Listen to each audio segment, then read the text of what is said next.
আল্লাহ রাব্বুল আলামিন বলেন, ইন্নাল্লাহা ইয়া'মুরু বিল আদলি ওয়াল ইহসানি ওয়া ইতাই যিল কুরবা ওয়া ইয়ানহা আনিল ফাহশাই ওয়াল মুনকারি ওয়াল বাগি ইয়া'ইযুকুম লা'আল্লাকুম তাযাক্কারুন। জোরে বলুন আল্লাহু আকবার। আল্লাহ তোমাদের ওয়াজ করছেন যেন তোমরা স্মরণ করতে পারো। ওয়াজ মূলত কোনো বান্দার নয়। এই কোরআন থেকে আল্লাহ রাব্বুল আলামিন যত ওয়াজ দিয়েছেন, যত কথাগুলো বলেছেন, এই কথাগুলো যদি আমাদের জীবনে ফলো হয়ে যেত, জান্নাত পাওয়ার জন্য এটাই যথেষ্ট হয়ে যেত। কিন্তু বান্দা কোরআন থেকে কাছে না দূরে। আসতে কন কেন? কাছে না দূরে? এখানে যারা বসে আছেন সবার জন্য কিন্তু নামাজটা ফরজ। নামাজ 5 ওয়াক্ত সবার জন্য ফরজ। আবার এই নামাজে কোরআন সহি করে পড়াটাও কি বলেন? আরো জোরে বলেন, ফরজ। কোরআন কাকে লানত দেয়? কোরআনকে আপনি প্রশ্ন করুন, কোরআন কাকে লানত দিচ্ছে? রুব্বা কারিন লিল কুরআনি ওয়াল কুরআনু ইয়ালআনুহু। কোরআন তো তাকে লানত দেয়, যে তাকে অভিসম্পাদ দেয় যে কোরআনকে সহি করে পড়তে পারে না, সহি করে পড়ে না। দুঃখজনক হলো সত্য, আমার দেশে 20 কোটি মুসলমানের বসবাস, প্রায় 20 কোটি, 90% মুসলমান। গোটা পৃথিবীর দ্বিতীয় বৃহত্তম মুসলিম জনপদ বাংলাদেশ, ফার্স্ট হলো ইন্দোনেশিয়া। 180 কোটি দুনিয়ার মুসলমান আজকে, 57টি মুসলিম রাষ্ট্র। মোট জনসংখ্যার 4 ভাগের 1 ভাগ, প্রতি 4 জনে 1 জন মুসলমান। তার মধ্যে অন্যতম প্রতিনিধিত্বকারী একটা দেশ হলো বাংলাদেশ। অথচ 20 কোটি মুসলমানের মধ্যে কোরআন সহি করে পড়তে পারে সর্বোচ্চ 40 থেকে 50 লক্ষ মুসলমান। আর বাকি মুসলমানগুলো কোরআন পড়তেই পারে না, কোরআন পড়তেই পারে না। আমি যদি এখানে বলি সহি করে কোরআন পড়তে পারেন কজন, সবার হাত কি উঠবে? আজ থেকে উঠবে? উঠবে না। কেন উঠবে না? শুধু এটা আপনার ব্যক্তিগত সমস্যা নয়, এটা একটা জাতীয় সমস্যাও বটে। এডুকেশন মিনিস্ট্রি অফ এডুকেশন ছিল শিক্ষা মন্ত্রণালয়। ওই 71 থেকে নিয়ে 2025 সাল পর্যন্ত শিক্ষা মন্ত্রণালয় ছিল, আছে, এখনো চলছে। কিন্তু কত বড় ব্যর্থতা থাকলে এই জরিপ এটা আসছে যে মাত্র 50 লক্ষ মানুষ কোরআনটা পড়তে পারে, আর বাকি 19.5 কোটি মানুষ কোরআনটা সহি করে পড়তে পারে না। অনেক বিসিএস ক্যাডার, যারা বিসিএস কমপ্লিট করে তারা জব করছেন, সরকারি কর্ম করছেন, যারা, তাদেরও তেলাওয়াত, তাদেরও যদি সূরা ফাতিহা ধরা হয় পড়তে পারে না। ওযুর ফরজ কয়টা? 14টা। 10টা বেশি কইছে। কয়টা মাত্র বলেন তো? 10টা বেশি বলেছে। এগুলো হতো না যদি এরকম হতো। বিসিএস ভাইভা বোর্ডে যেই অংশগ্রহণ করবে তাকে গোটা কোরআনের যে কোনো একটা পৃষ্ঠা থেকে 1 পৃষ্ঠা তেলাওয়াত শোনাতে হবে। কারো তেলাওয়াত কি ভুল থাকতো? আসতে বলেন না, ভুল থাকতো? এরকম কোনো ফরম্যাট এ পর্যন্ত কোনো মন্ত্রণালয়, কোনো শাসনামলেই এডুকেশন মিনিস্ট্রি এগুলো বাধ্যতামূলকভাবে প্রেশারাইজ করেনি, চাপ দেয়নি, এটাকে কম্পালসারি করেনি। এই জন্যই আজকে জাতির মধ্যে এই একটা বিশাল গ্যাপ, শূন্যতা বিরাজ করছে। এটা একটা পরিকল্পিত ষড়যন্ত্রের একটা অংশও বটে। কারণ জাতি যদি কোরআন বুঝতে পারে, অসৎ নেতৃত্ব টিকবে না। আসতে কন কেন? আসতে কন কেন? আমার দেশে মানুষ বেশি না চোর বেশি? ভালো করে কন একটু। চোর বেশি? হ্যাঁ? আরেকটা প্রশ্ন করবো, বলুন তো, আমার দেশে নামাজি বেশি না ইমানদার বেশি?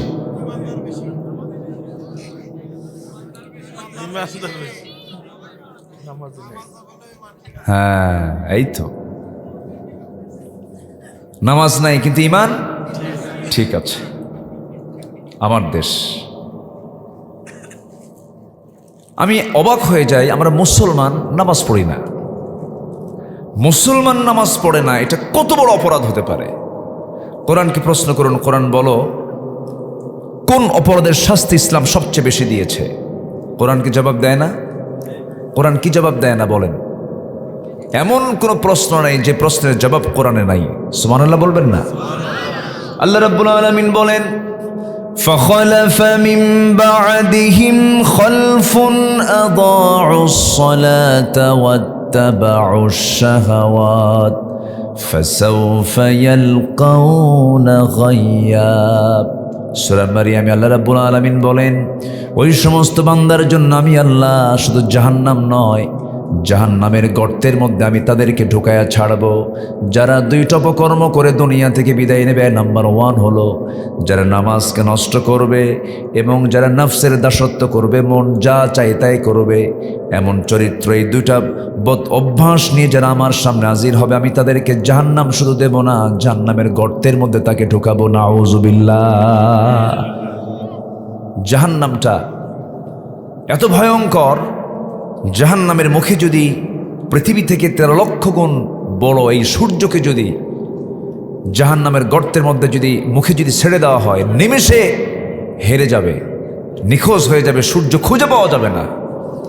এমন ভয়ঙ্কর জাহান্নামও আবার ওই গর্তকে দেখে ভয় পায়।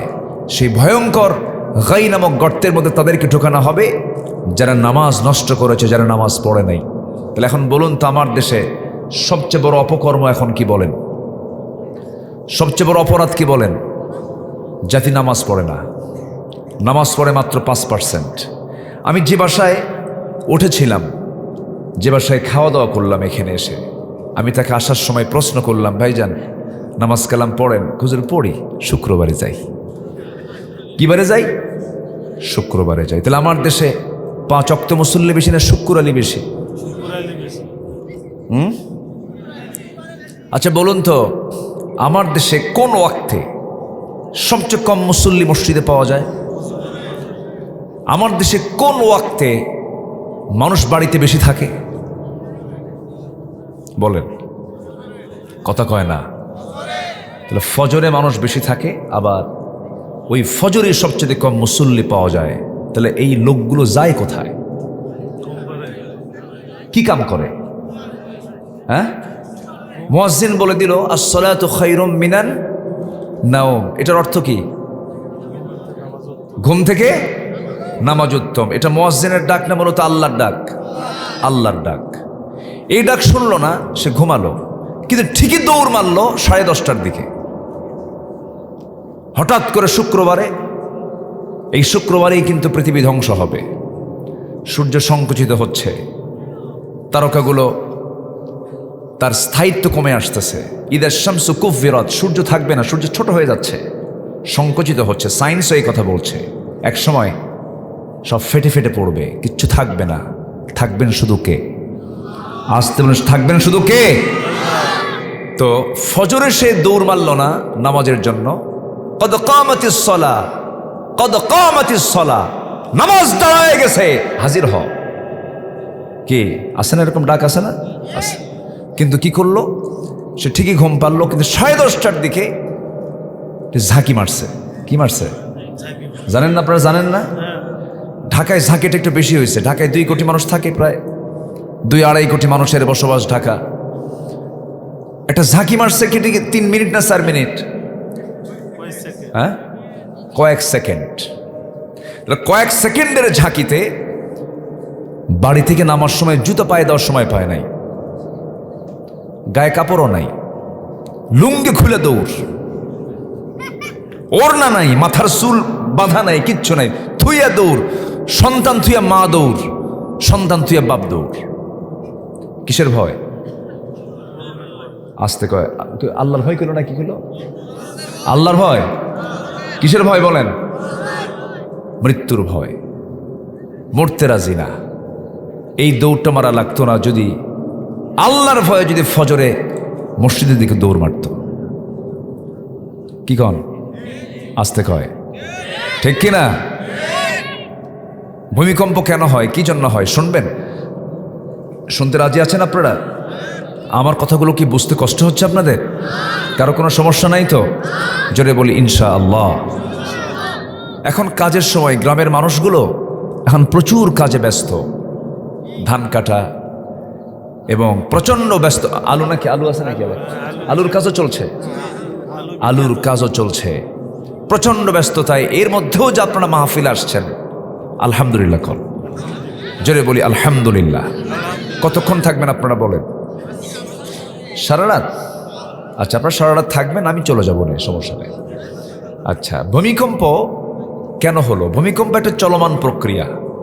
ভূমিকম্প এটা মাঝে মাঝে হবে, যেরকম সূর্য ওঠে ডোবে, ভূমিকম্প মাঝে মাঝে হবে। তবে আল্লাহ তাআলা ইচ্ছা করলে এটাকে ডিউরেশন কমায় দিয়ে এটার কম্পনি, এটার যে একটা শক ওয়েভ, এটাকে আল্লাহ পাক নিয়ন্ত্রণে, আল্লাহ পাক তার নিজের ক্ষমতায় রাখতে পারেন। কিন্তু ভূমিকম্প একটা চলমান প্রক্রিয়া, এটা চলবেই। আল্লাহ যদি সেই দিন কয়েক সেকেন্ড না দিয়ে 1 মিনিট দিতেন, আগামী 100 বছরেও ঢাকা সিটি আগের রূপে আসতে পারত না। ক্ষমতা কার?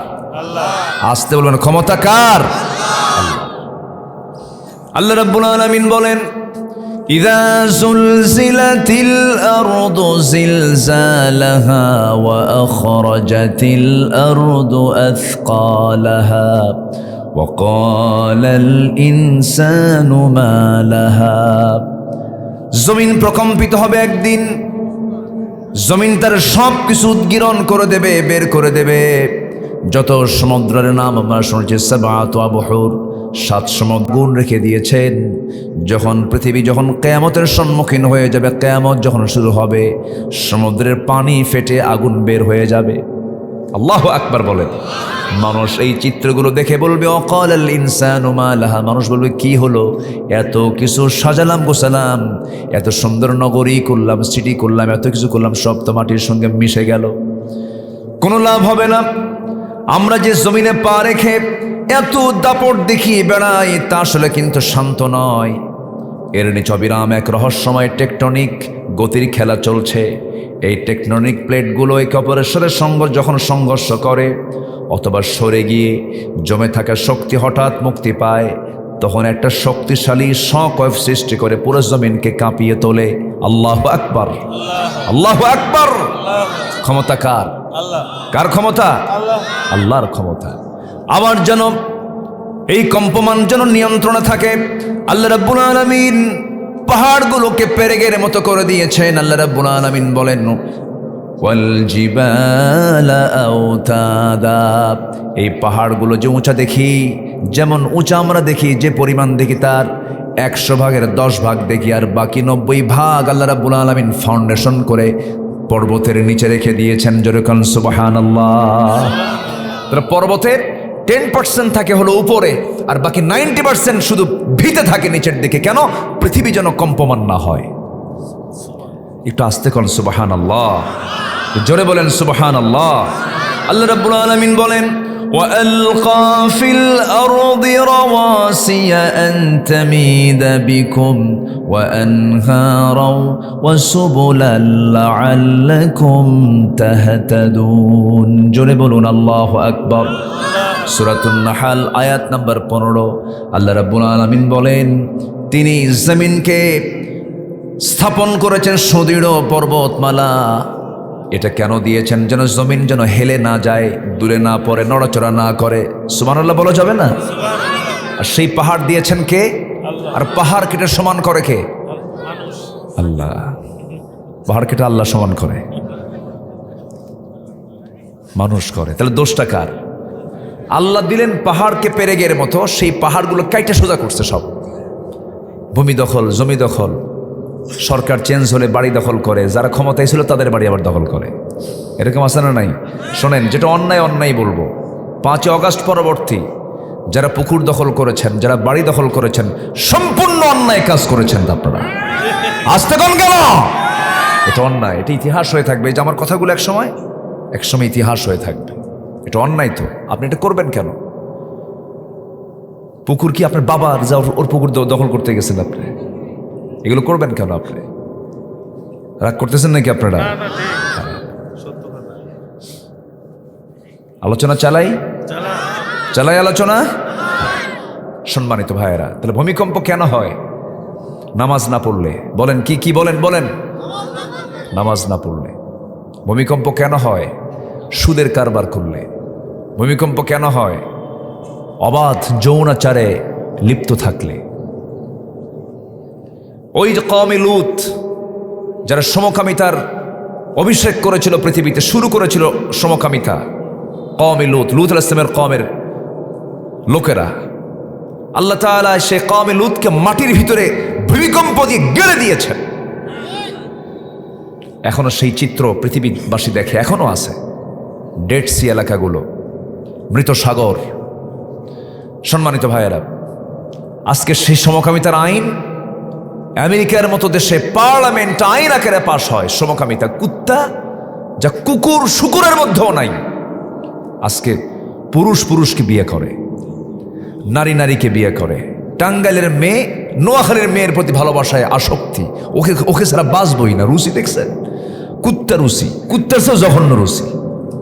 নাউজুবিল্লাহ খন, যখন নাউজুবিল্লাহ বলেন তো, এই বিকৃত যৌনাচার কি কোনো প্রাণীর মধ্যে খুঁজে পাবেন? আজকে মানুষ কত জঘন্য রূপ নিয়েছে, মানুষ এতটাই পাষাণ। আমার দেশের কথাই বলি, মানুষের চারিত্রিক সীমা এত নিম্নগামী, এত নিম্নমুখী। হালুয়াঘাটে এক মহিলা আত্মহত্যা করেছে, সুইসাইড করেছে। এটা অন্যায়, এটা হারাম, এটা জাহান্নামের কাজ, চরম বড় কবিরা গুনাহ। ওয়ালা তুলকু বিআইদিকুম ইলা তাহলুকা, নিজকে তুমি ধ্বংসের দিকে ঠেলে দিও না। কার কথা? আল্লাহর কথা। আপনার এই মাথা থেকে পা পর্যন্ত এটা আমাকে দিয়েছেন। কে দিয়েছেন? এটা আমানত। এটা কি বলেন তো? আমানত। লাঞ্চ দিয়েছেন কে? বিড়ি খেয়ে নষ্ট করে কে? আল্লাহ। খালি আল্লাহর দিকে দোষ চাপায় দিবেন। তাহলে বিড়ি আপনি খাবেন আর আল্লাহ খুশি হবেন তা তো না। আল্লাহ আপনাকে ফ্রেশ একটা লাঞ্চ দিলেন, ফ্রেশ লাঞ্চে কোনো প্রবলেম নাই। তুই ওই লাঞ্চের প্রত্যেকটা সেকেন্ডে শ্বাস প্রশ্বাসে আল্লাহ সুবহানাল্লাহ করবি, আর তুই খেলে বিড়ি টানিস। এত টানা টানে শীতের মধ্যে, ওরে বাপরে বাপ, এক টানে ধোঁয়া 3 তলায় পাঠায়। আছে না নাই? এখন যান ওই মেলার ভিতরে, যেখানে সব বসে গেছে, দেখবেন যে এত ধোঁয়া, ইটের ভাটা ফেল। এটা কি বিশ্বনবীর উম্মতের চরিত্র কি এমন হওয়া যায়? এমন হতে পারে? আমরা সকল নেশা থেকে নিজেকে মুক্ত রাখবো। জোরে বলি ইনশাআল্লাহ, আর জোরে বলি ইনশাআল্লাহ। হালুয়াঘাটে একটা মেয়ে সুইসাইড করেছে। সুইসাইড করার পর ময়মনসিংহের ঘটনা,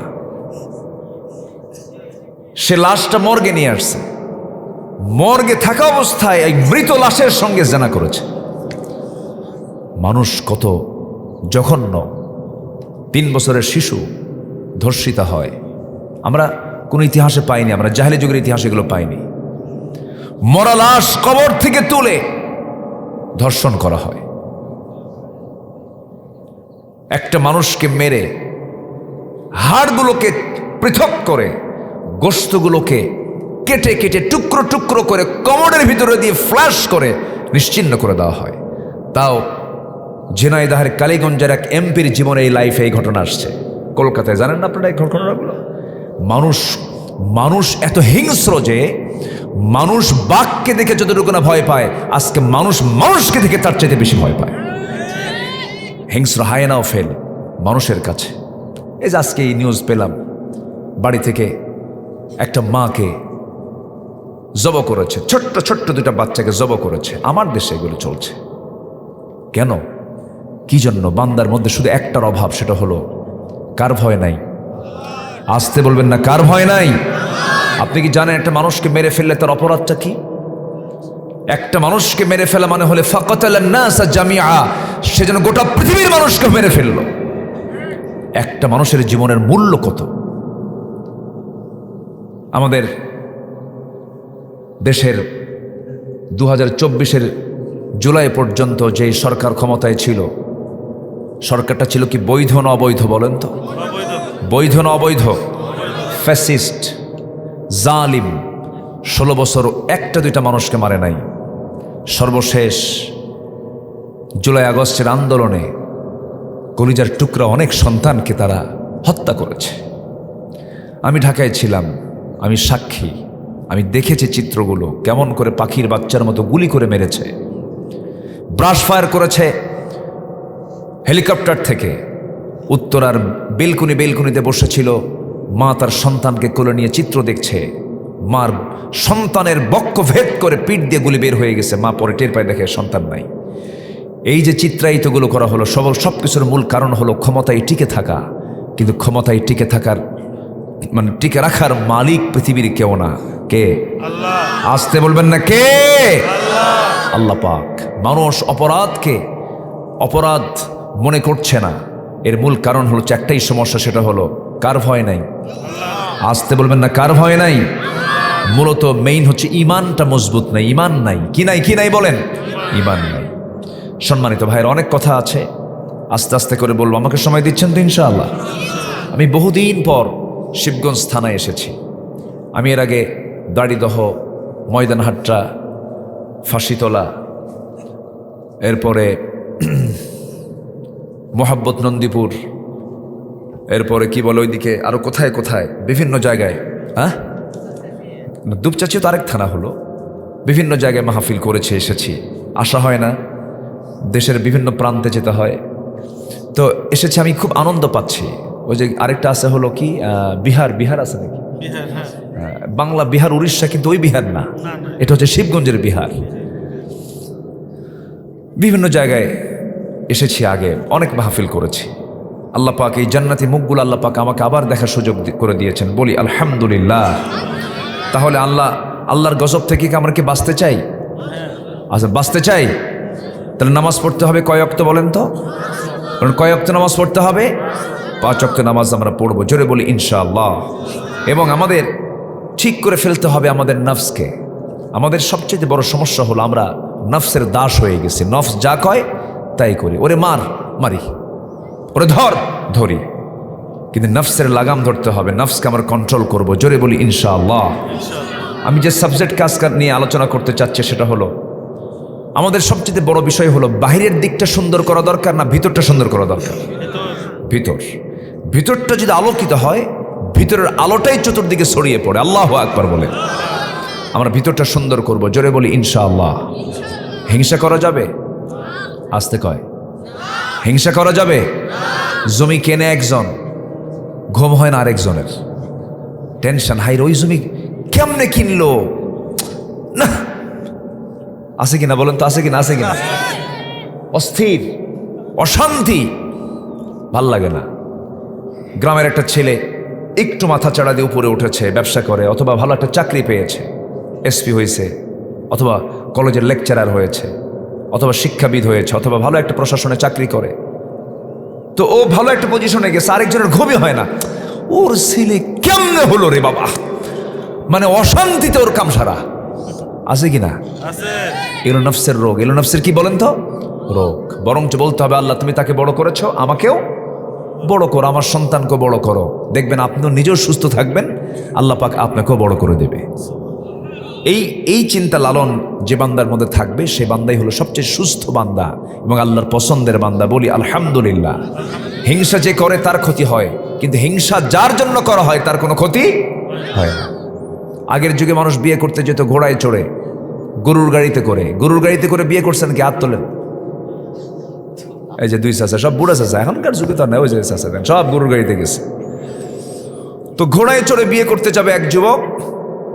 সে যুবক গ্রামের ভিতরে একজনের ঘোড়া আছে, সেই চাচার কাছে গিয়ে বলছে, চাচা ঘোড়াটা দেওয়া যাবে?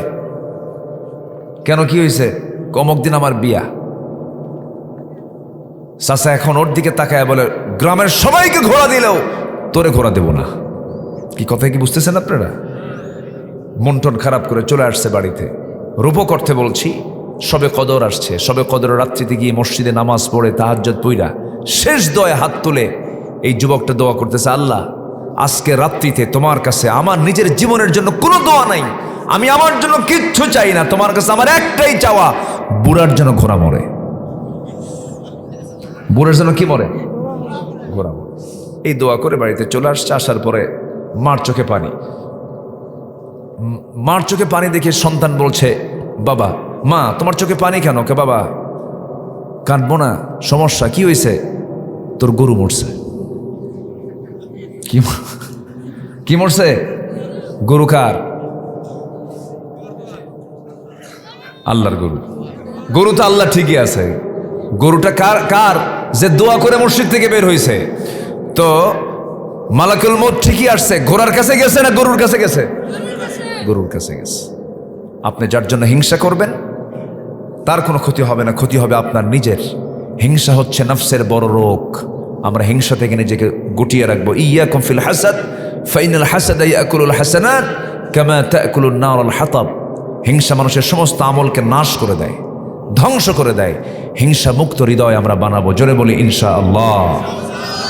নফসের রোগ হলো অহংকার করা, নফসের রোগ হলো অবৈধ কামনা বাসনা করা। নিজের বইয়ের দিকে নজর যায় না, খালি মানুষের বইয়ের দিকে নজর যায়। হ্যাঁ, যায় না? এরকম যায় না? মানে আপনাদের ভাবসাব দেখে মনে হচ্ছে সব ফেরেশতা বসে আছে, আমরা মনে হয় এখানে। নফসের রোগ হলো অবৈধ কামনা বাসনা, বিভিন্ন কিছু চাওয়া প্রাপ্তি, কত কি মনে হয়, কিন্তু না না, এই সমস্ত রোগগুলোকে নিজের নফসে জায়গা দেওয়া যাবে না। আল্লাহ রাব্বুল আলামিন বলেন, ওয়া আম্মা মান খাফা মাকামা রাব্বিহি ওয়া নাহান নাফসা আনিল হাওয়া ফাইন্নাল জান্নাতা হিয়াল মাওয়া। জোরে বলুন আল্লাহু আকবার। যার দিলের মাকামে আল্লাহর ভয়টা জাগ্রত হয়ে যাবে এবং নফসের বিরুদ্ধে যে চলবে, নফসের আনুগত্য যে ব্যক্তি করবে না, আমি আল্লাহ রাব্বুল আলামিন তার জন্য স্পেশাল জান্নাত, জান্নাতে মাওয়া তার জন্য বরাদ্দ করেছি। জোরে বলে সুবহানাল্লাহ। এই জন্য নফসের দাসত্ব করা যাবে না। মন তো খারাপ কিছু চায়, এটা চাই ওটা চাই ওটা চাই, কিন্তু নফসকে কন্ট্রোল করতে হবে। ঈমান দিয়ে নফসকে নিয়ন্ত্রণ করতে হবে। নফস হলো দুনিয়াবি চেতনা, লেজিসলেটিভ, রূহ হলো অ্যাডমিনিস্ট্রেটিভ, আর কলব হলো ফেডারেটিভ, বাস্তবায়ন বিভাগ। এই জন্য আল্লাহর কাছে চাইতে হবে, আল্লাহ ইয়া মুকাল্লিবাল কুলুব সাব্বিত কলবি আলা দীনিক। আল্লাহর কাছে চাইতে হবে, আল্লাহ তুমি আমার নফসকে, আমার কলবকে তোমার দ্বীনের উপরে সাবেত করে দাও, তোমার মুখী করে দাও। আল্লাহ রাব্বুল আলামিন কোন নফসকে জান্নাত দিবেন? ইয়া আইয়াতুহান নাফসুল মুতমাইন্নাতু ইরজিই ইলা রাব্বিকি রাদিয়াতাম মারদিয়াহ ফাদখুলি ফি ইবাদি ওয়াদখুলি জান্নাতি। জোরে বলুন আল্লাহু আকবার, আরো জোরে আল্লাহু আকবার। সেই নফসকে শুদ্ধ করার জন্য 10টা পন্থা আমি আপনাদের সামনে আলোচনা করতে চাই। 10 পন্থা অবলম্বন করলে পরে নফসটা আমার শুদ্ধ হয়ে যাবে। কয়টা পন্থা বলেন? 10টা পন্থা। আমি কি একটাও বলেছি নাকি? একটাও বলি না। এখন 1 নাম্বার শুরু করলাম। যদি কোনো বান্দা তওবা করে তার নফসটা শুদ্ধ হয়ে যাবে। যেরকম সুবহানাল্লাহ। তওবা করব কার কাছে? এখানে যারা যারা বসে আছেন গুনাহ নাই কার কার হাত তোলেন? গুনাহ কার কার নাই? গুনাহ আছে সবার? গুনাহ আছে? গুনাহ থাকলে অবশ্যই তার তওবা করার দরকার আছে না নাই? চোখের পানি ফেলার দরকার আছে না নাই? চোখের পানি ফেলবো কার কাছে বলেন? কার কাছে? আল্লাহর কাছে। মানুষের কাছে কান্নাকাটি করে কোনো লাভ নাই। তো মানুষের কাছে কাঁদবেন আপনি, অনেকে হাসবে, বলবে অভিনয় করছে। এমনকি স্ত্রীর সামনে যদি কোনো স্বামী কান্দে, স্ত্রী বলবে তুমি কেমন পুরুষ, তুমি কান্দো? মূল্য দিবেন আপনাকে। স্ত্রী কাঁদবে স্বামীর কাছে, স্বামী বলবে মেয়ে মানুষ এমন করে কান্দে, পৃথিবীর কারো কাছে আপনি কান্নার মূল্য পাবেন না। কিন্তু যদি রাতের একটা আধারে একটা ঘরের কোনায় যদি আপনি সেজদায় পড়ে পড়ে ওয়াল্লাযীনা ইয়াবিতুনা লিরাব্বিহিম সুজদান ওয়া কিয়ামা, যদি কোনো বান্দা রাতের আধারে সেজদায় পড়ে পড়ে যদি 1 ফোঁটা চোখের পানি যদি আল্লাহর ভয়ে ফেলতে পারে, আল্লাহ রাব্বুল আলামিন বলেন 7 সমুদ্রের পানি দিয়ে জাহান্নাম না নিভলেও তোর 1 ফোঁটা চোখের পানি দিয়ে 7টা জাহান্নাম নিভায় দিয়ে আমি তোর জান্নাতের বাজেট পাস করে দেব। জোরে বলি সুবহানাল্লাহ। কাঁদবো কার কাছে? আসতে বলেন কাঁদবো কার কাছে? আল্লাহর কাছে। দিন শেষে আমার বন্ধুকে আসতে বলবেন না। কে? মার পেটে ছিলাম 9 মাস 10 মাস, কে খাওয়াইছেন? কে খাওয়াইছেন? কেউ সঙ্গী ছিল না, সঙ্গী ছিলেন কে? রুহের জগতে ছিলাম, সেই রুহের জগতে আমরা স্বীকৃতি দিয়ে এসে চলে আসতে রব্বিকুম ক্বালু বালা, হ্যাঁ তুমি আমার রব। মার পেটে আসলাম, 10টা মাস থাকলাম, এরপরে দুনিয়াতে আসলাম। সকল ক্ষেত্রে সবচাইতে বড় অবদান হলো আমার আল্লাহ তাআলার। মাথা থেকে পা পর্যন্ত আপনি তাকায় দেখেন 100% অবদানগুলো কার? আমার কথাই মনে হয় আপনারা কষ্ট পাচ্ছেন কিনা জানি না। একটু তাকায় দেখেন তো নিজের দিকে, আল্লাহ পাক কি দেননি আমাকে, আমাকে কি দেননি। মাথার চুল থেকে পার গোড়ালি পর্যন্ত আপনি তাকায় দেখেন তো, সব কার দেওয়া? আসতে বলেন কার দেওয়া? কোন জিনিসের প্রয়োজন নাই বলেন তো? এখান থেকে কোনো জিনিস বাদ দিলে আমরা থাকতে পারবো? সব দিয়ে দিয়েছেন। আল্লাহ রাব্বুল আলামিন বলেন, আলাম নাজআল লাহু আইনাইনি ওয়া লিসানান ওয়া শাফাতাইনি ওয়া হাদাইনাহুন নাজদাইন। বান্দার টানা টানা 2টা চক্ষু দিলাম, এই চক্ষুটা এত সুন্দর করে দিয়েছি। এই চোখকে আমি আল্লাহ রাব্বুল আলামিন চামড়ার বাইরে রেখে দিয়েছি, চোখ বন্ধ হলে ঢেকে যায়। এই যে চামড়া একটা প্যাকেট, এর ভিতরে ইনফেকশন হওয়ার সম্ভাবনা কম, কিন্তু চোখ কিন্তু একটা বাইরের জায়গায় বাইরে রেখে দিয়েছেন, চোখটা ভেজা জায়গায় রেখে দিয়েছেন, চোখ ইনফেকশন হতে পারে।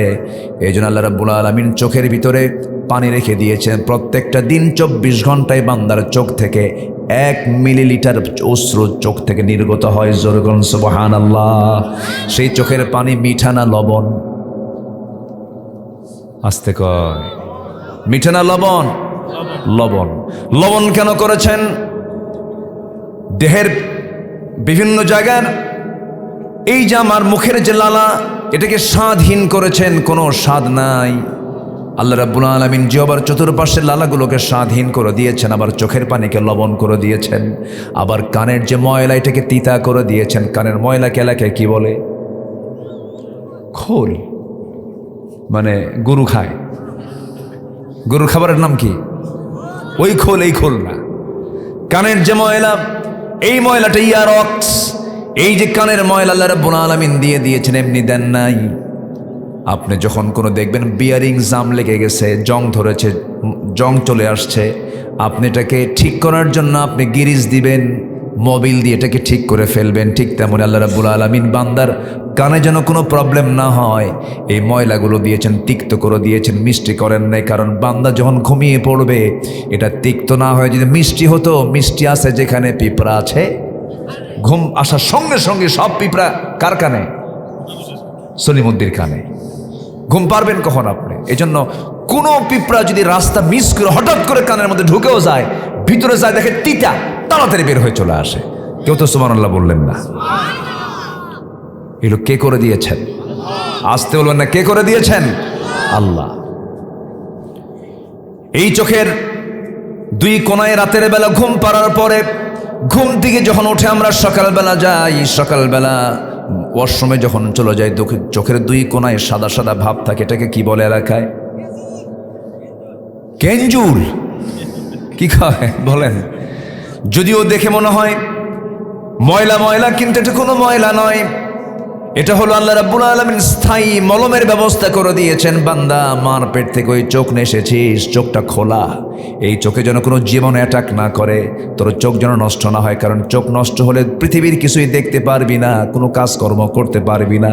এই জন্য মৃত্যু প্রত্যেকটা দিন, প্রত্যেকটা 24 ঘন্টা আমি 1 মিনিটের পানি বের করে দিয়া স্থায়ী মলমের বন্দোবস্ত আমি আল্লাহ প্রত্যেক চোখে করে দিয়েছি। জোরে কোন সুবহানাল্লাহ। চোখ হলো আল্লাহ রাব্বুল আলামিনের কত বড় নিয়ামত। পলক আছে, এই পলক প্রতি মিনিটে 15 থেকে 20 বার মানুষের চোখের পলকটা পড়ে। 15 থেকে 20 বার। এটা কি আপনি ফেলেন না, আল্লাহ ফেলা দেয়? এমনি পড়ে, কিন্তু ন্যাচারাল চোখটা আপ ডাউন করছে প্রতি মিনিটে 15 থেকে 20 বার। এরপরে অস্ত্র বের হয়। এরপর এই চোখের পলকটা হচ্ছে একটা প্রাকৃতিক ওয়াইফার, যা ময়লা আস্তে আস্তে সে বের করে দেয়। যেরকম সুবহানাল্লাহ। আমরা যখন কাঁদি তখন চোখ দিয়ে কি বের হয় বলেন? পানি বের হয়। সেই অশ্রু আবার পুষ্টি এবং অক্সিজেন সংগ্রহ করে, জোগাড় করে দেয়। কারণ চোখের কর্নিয়াতে কোনো রক্তনালী থাকে না। আল্লাহু আকবার বলেন। কি নিয়ামত আল্লাহ পাক দিয়েছেন। আমাদের 2 চোখে প্রায় 27 কোটি 40 লক্ষ ফটো রিসেপ্টর নামক নিয়োজিত শ্রমিক 24 ঘন্টা কাজ করে যাচ্ছে আমাদের চোখের শ্রমিকগুলো। যেরকম সুবহানাল্লাহ। এগুলো কি করছে? যখন আলো আপনার চোখে গিয়ে পড়ছে, যখন ফটো রিসেপ্টরের কাছে চলে যাচ্ছে তখন ফটো রিসেপ্টর সেটাকে প্রসেসিং করে আপনার অপটিক নার্ভে পৌঁছে দিচ্ছে এবং সেখান থেকে ইলেকট্রিক ইম্প্যালেন্সের মাধ্যমে সেটা আমাদের ব্রেইনের অক্সিপিটাল ল্যাবে চলে যাচ্ছে, ফলে আমরা দেখতে পাচ্ছি। এই যে অপটিক নার্ভের কথা শুনলাম, আমরা শুধুমাত্র এখানে 60 থেকে 70 লক্ষ তারের মতো ফাইবার আমার আপনার চোখের পেছনে আল্লাহ পাক রেখে দিয়েছেন। একটু জোরে বলা যাবে না ভাই সুবহানাল্লাহ? জোরে কোন সুবহানাল্লাহ? তাহলে শুকরিয়া আদায় করব কার? আসতে বলবেন না কার? ক্ষমা চাইব কার কাছে? সকল কিছুর অবদান একমাত্র কার? আল্লাহ পাকের। তওবা করব, চোখ দিয়ে যখন তাকাবো যদি কোনো ভুল হয়ে যায়, হঠাৎ করে একটা পরনারীর দিকে নজর গেছে, আস্তাগফিরুল্লাহ বলে ঘুরে দাঁড়াবো। একটা ভুল করে ফেলেছি, আস্তাগফিরুল্লাহ বলে ঘুরে দাঁড়াবো। এটার নাম হচ্ছে তওবা। এটার নাম কি বলেন তো? তওবা। তওবা প্রত্যেক বান্দার জীবনে থাকতে হবে প্রত্যেকটা দিন। আমার নবীজি সারা দিনে তুবু ইলাল্লাহি জামিআন ফাইন্নী আতুবু ফিল ইয়াউমি মিআত মাররা, আমি রাসূল সারা দিনে 100 বারেরও বেশি বার তওবা করি। আল্লাহু আকবার বলে। এটা ছোট্ট ইতিহাস মনে পড়ল। এক মহিলা সাহাবী জেনা করে ফেলেছেন বিবাহিত অবস্থায়। জেনার শাস্তির দুটো ধরন, একটা হচ্ছে অবিবাহিত কোনো যুবক যদি জেনায় লিপ্ত হয় তাকে মিয়াতে জেলদা 100 দৌড়া মারতে হয়, মানে আড়ালে না প্রকাশ্যে? আজ থেকে আড়ালে না প্রকাশ্যে? প্রকাশ্যে। এটা এই হুকুমটা কে দিয়েছেন? আল্লাহ দিয়েছেন। আর আমার দেশে জেনার শাস্তি হলো, যদি কেউ জেনা করে, স্বামী মানে পুরুষ এবং মহিলা যদি স্বেচ্ছায় ওদের ইচ্ছায় যদি কেউ জেনা করে, তাহলে এটা যদি মানে আইনের চোখে যদি চলে আসে তখন এটার শাস্তি হলো 100 টাকা জরিমানা। কত টাকা? কত? 100 টাকা। আর ধর্ষণ করেছে, ধর্ষণের শাস্তি কিন্তু অনেক বিধর্মী রাষ্ট্রেও আছে, শক্ত শক্ত শাস্তি সেখানে আছে। আর আমার দেশে ইউনিভার্সিটির পবিত্র অঙ্গনে মানিক নামে জাহাঙ্গীরনগর ইউনিভার্সিটিতে ধর্ষণের সেঞ্চুরি করে মিষ্টি বিতরণ করেছিল। এই মানিককে তৎকালীন সরকার বলেছিল শাস্তি কি জানেন? দুষ্ট ছেলে, এগুলো করতে নেই। এতটুকুন শাস্তি দিয়েছে।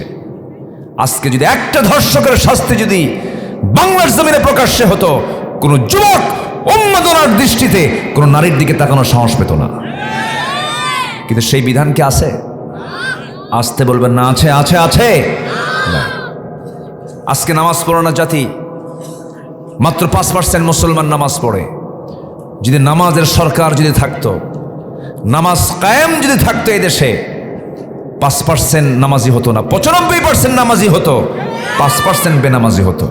অতএব আমরা সব টাকা শেষ করেছি জাহান্নাম থেকে বাঁচার জন্য, আখিরাতে জান্নাত যাওয়ার জন্য। আগামী সরকার আমরা দেখতে চাই নামাজের সরকার।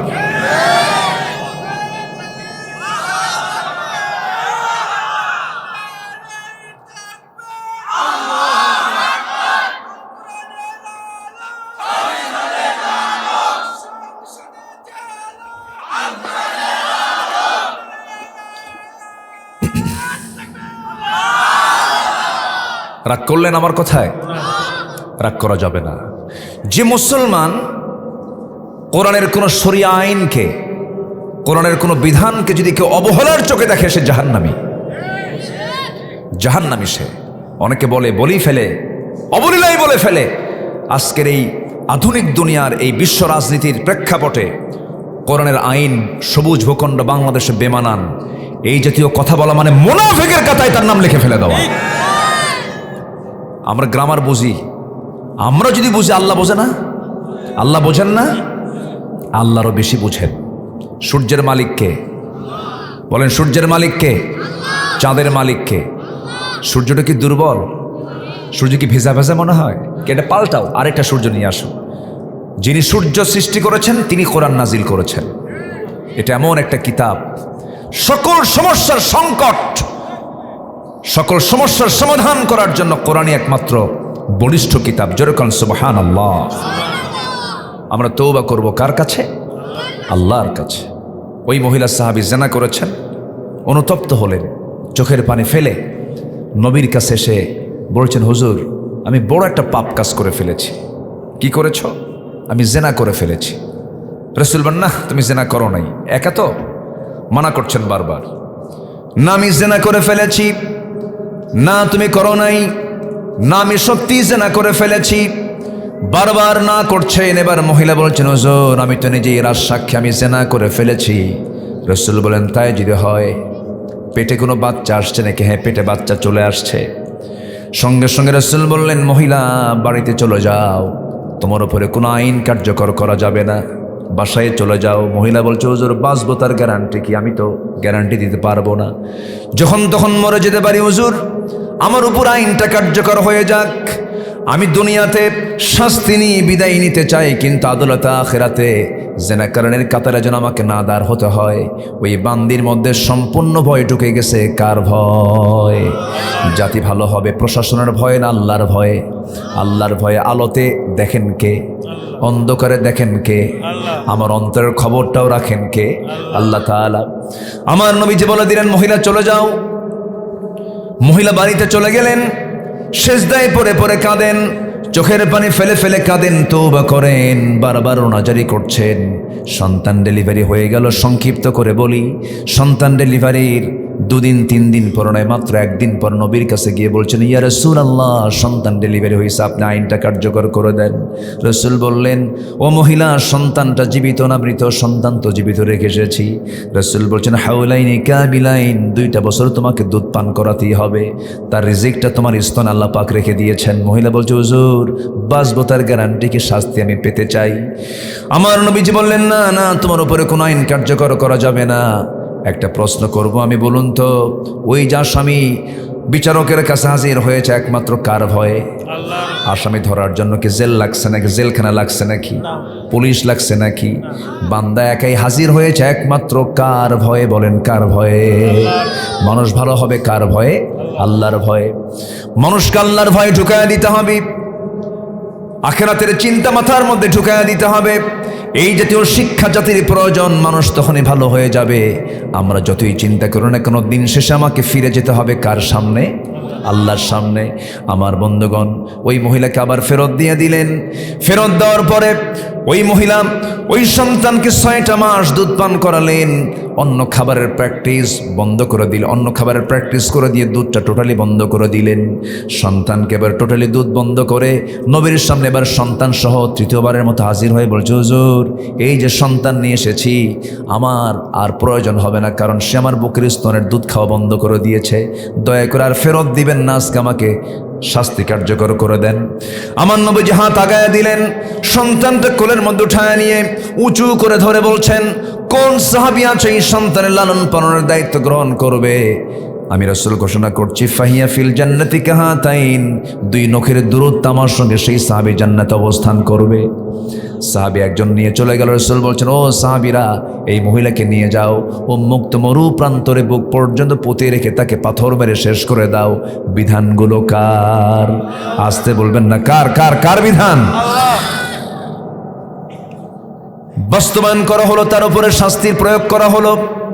সাইয়েদনা আলী রাসূলের সামনে এসে বলছেন, ইয়া রাসূলুল্লাহ ওই মহিলার কিছু রক্ত আমার গায়ে এসে লাগলো, নাপাক রক্ত আমার গায়ে এসে লেগেছে, জেনাকারিনী নারীর রক্ত আমার গায়ে লেগেছিল। রাসূল বলছেন, ও আলী কার রক্তকে নাপাক রক্ত বলো? তুমি কি জানো ওই মহিলার রক্ত জমিনে স্পর্শ হওয়ার পূর্বে আল্লাহ রাব্বুল আলামিন তাকে জান্নাতের মেহমান বানায় নিয়েছেন। আলী যা বলছে বলছে, আর বলতে যেও না, জানাজার আয়োজন করো। জানাজা শুরু হয়ে গেল। আমার নবীজি নিজে জানাজায় হাজির হলেন, জানাজা সম্পূর্ণ করলেন। রাসূল নিজে জানাজা পড়ায়া দিলেন। এরপরে বলছেন, সাহাবীরা কিছুক্ষণ পূর্বে যে নারীর জানাজা সম্পন্ন করা হলো, এই মহিলা জীবনের শেষ সময় পর্যন্ত যে পরিমাণ তওবা করেছে, এই তওবা যদি মদিনার 70 জন গুনাহগারদের মাঝে যদি বন্টন করে দেওয়া হতো, প্রত্যেককে আল্লাহ রাব্বুল আলামিন মাফ করে সবাইকে জান্নাত দিয়ে দিতেন। সুবহানাল্লাহ। এই জন্য আমরা 1 নম্বর কাজ করব, নফসকে শুদ্ধ করার জন্য তওবা করব। আমরা কি করব বলেন? তওবা করব কার কাছে? বলেন কার কাছে? আমি কিছুক্ষণ পর বাঁচবো, তার কোনো গ্যারান্টি আছে নাকি? আমি কালকে সকালবেলা ভোরে আমি সুস্থ অবস্থায় উঠবো, তার কোনো গ্যারান্টি আছে নাকি? চোখের সামনে কত বন্ধুর বিদায় হয়ে গেল, বাপ চলে গেল, মা চলে গেল, ভাই চলে গেল, বন্ধু বান্ধব চলে গেল। এই শিবগঞ্জের সঙ্গে দুপচাচিয়ার তালুচ এলাকায় আমার এক বন্ধু ছিল, নাম জিয়াউর রহমান। ভালো হাফেজ ছিল, ভালো কণ্ঠ ছিল, আর্মিতে চাকরি করত, একসঙ্গে পড়াশোনা করেছি। আমি জানতাম না সে মারা গেছে। মাঝে মাঝে ফোনে কথা হতো। হঠাৎ করে একদিন ফোন দিলাম, ফোন দিয়ে আমি সালাম দিলাম, মহিলার কণ্ঠ, অপর থেকে মহিলার কণ্ঠে জবাবটা চলে এলো। ভাবলাম মনে হয় তার স্ত্রী হতে পারে। বললাম আমার বন্ধু জিয়া কোথায়? অপর প্রান্ত থেকে জবাব আসতেছে, জিয়া তো নাই, আসলে পরে আপনি আমাকে একটু বলবেন, আমার কথা বলবেন। এখন বলছে জিয়া তো এমন দেশে গেছে যে দেশ থেকে মানুষ আর কখনো ফিরে আসে না, চলে গেছে দুনিয়া থেকে। আমি একদম আশ্চর্য হয়ে গেলাম, এই তো দুনিয়া, কে কখন চলে যাব আমরা কেউ তো বলতে পারি না। কত প্রিয়জন আপনজন সব দুনিয়া থেকে বিদায় হয়ে যায়, একদিন সবাই চলে যাব। এখানে যারা আজকে শিশু যে জন্ম নিল, 100 বছর পরে সেই শিশু দুনিয়াতে থাকবে না, আমরা কেউ থাকবো না। আমাদের জায়গা আরেকজন দখল করে ফেলবে, সব কিছু নিয়ে ফেলবে। কিন্তু দিন শেষে আমার বন্ধু একমাত্র যিনি থেকে যাবেন তিনি আমার কে? আল্লাহকে ছাড়া, আল্লাহকে মাইনাস করা যাবে না। আল্লাহর সঙ্গে সম্পর্ক সবসময়ের জন্য আমরা রাখবো। আল্লাহ রাব্বুল আলামিন বলছেন যারা ঈমানদার তারা সবচেয়ে বেশি মহব্বত করবে কাকে? ওয়াল্লাযীনা আমানু আশাদ্দু হুব্বান লিল্লাহ। ঈমানদাররা সবচেয়ে বেশি মহব্বত করে কাকে? আসতে বলবেন না কাকে? আল্লাহ আমার কাছে না দূরে? আজ থেকে আল্লাহ আমার কাছে না দূরে? আল্লাহকে যত কাছে টানবেন আপনি পাপ থেকে বাঁচবেন। ওয়া নাহনু আকরাবু ইলাইহি মিন হাবলিল ওয়ারিদ। বান্দা আমি তোমার স্কন্দ শিরার চেয়েও নিকটে থেকে যাই। বান্দা তুমি কি করো সব আমি বুঝি। তুমি মনের মধ্যে কোন কল্পনা আঁকছো, কি চিন্তা করছো, কি কুটিল ভাব তুমি চিন্তা করছো, কেউ না জানলেও কোনো প্রশাসন জানবে না। একমাত্র জানার কে? কে জানবেন? কে জানবেন? আল্লাহ জানবেন। এই জন্য আল্লাহকে সাক্ষী রেখে আমরা চলব। আত্মশুদ্ধিতার জন্য, নফসের শুদ্ধতার জন্য 10টা পন্থার 1 নম্বর পন্থা কেবল বললাম। নাম্বার 2 হলো সালাতের প্রতি আমরা যত্নশীল হব। আমাদের নামাজ যত সুন্দর হবে আমাদের ঈমান তত মজবুত হয়ে যাবে। নামাজ পড়ব কয় ওয়াক্ত বলেন? আসতে বলবেন না কয় ওয়াক্ত নামাজ? বলুন তো আদর্শ গ্রামের বৈশিষ্ট্য হলো ফজরের মুসল্লি বেশি হবে না জোহরের মুসল্লি বেশি হবে? ফজরের। ফজরে মানুষ বেশি সময় বাড়িতে থাকে। যেই লোকটা নামাজ ফরজ পুরুষ মানুষ অথচ বাড়িতে থাকে, মসজিদ আসে না, রাসূল বলেছেন আমি যেন তার বাড়িতে আগুন লাগায় দেই। এটা কার কথা? রাসূলের কথা। রাসূল বলছেন আমি যেন তার বাড়িতে গিয়ে আগুন ধরায় দিই।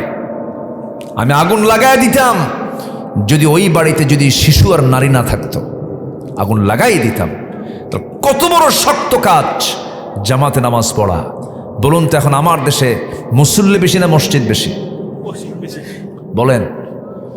একটা গ্রামের এক মাথায় এক মসজিদ, আরেক মাথায় আরেক মসজিদ, মাঝখান দিয়ে আরেকটা মসজিদ, তারপর আরেকটা মসজিদ। আমি কি ভুল বললাম? শুধু মসজিদ মসজিদ ভরা। সে মসজিদগুলো কত সুন্দর, চাকচিক্যময়, টাইলস দিয়ে ভরা, এসি, শীতাতপ নিয়ন্ত্রিত মসজিদ।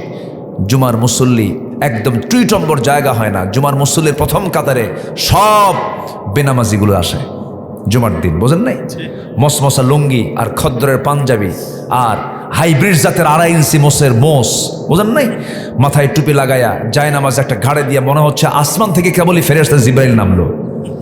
এরকম আছে না নাই? এই সমস্ত মুসল্লি হওয়া যাবে না। নামাজ পড়তে হবে কয় ওয়াক্ত? আসতে বলবেন না কয় ওয়াক্ত নামাজ? 5 ওয়াক্ত নামাজ আমরা পড়বো। জোরে বলি ইনশাআল্লাহ। আর জোরে বলি ইনশাআল্লাহ। নামাজ যার যত সুন্দর হবে ঈমান তার তত সুন্দর হবে। আমরা এই গ্রামকে, এই গ্রামের নাম কি? দুদাহার। দুদাহার মানে কি বুঝলাম?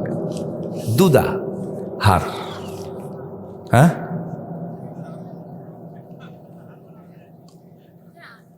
আচ্ছা যাই হোক। ও তাই না? আচ্ছা আচ্ছা, দুধের বিক্রি চলতো মনে হয় বেশি। জি জি, দুধ বিক্রি হতো। জান্নাতের খাবার, বলি আলহামদুলিল্লাহ। যেরকম আলহামদুলিল্লাহ। তবে দুনিয়ার দুধ খেলে পরে বুড়া বুড়া বেশি হয়, শিশু যুবক হয়, কিশোর হয়। কিন্তু জান্নাতের যে দুধটা পান করবেন, জান্নাতের দুধ খেলে পরে ওই লোকের কোনোদিন বুড়া হবে না। কেউ তো সুবহানাল্লাহ বললেন না। জান্নাতের শরাব পান করলে পরে যৌবন ডাবল হয়ে যাবে। জান্নাতের মধু পান করলে পরে চামড়ার যে একটা সৌন্দর্য আসবে কোনোদিন নষ্ট হবে না। আল্লাহ পাক জান্নাতের মধ্যে 4টা নহর রেখেছেন। কয়টা নহর? মধু, দুধ, এরপরে পানি এবং শরাব। দুনিয়ার মদ না, দুনিয়ার মদ খেলে তো মাতাল হয়ে যায়। দুনিয়ার মদ খেলে কি ঠিক থাকে? চোখগুলো লাল হয়, চোখ বের হয়ে যাওয়ার মতো হয়। পাপ করলে পাপ তাকে ঘেরাও করে ফেলে। বিড়ি খেলে ঠোঁট কালো হয়। বিড়ি খেলে কি হয়? তুই তুই বিড়ি খাবি, তোর ঠোঁট দেখে মানুষ বলবে বিড়ি খোর। মদ খাবি, তোর চোখ দেখে বলবে পাক্কা মদ খোর। ঠিক কিনা বলেন? আল্লাহ পাক পাপের চিহ্ন ঢুকায় দেন। আপনি কোনো ড্রিঙ্কস করবেন, আপনার ব্লাডে সিগন্যাল চলে আসবে এই লোকটা মাদক সেবী।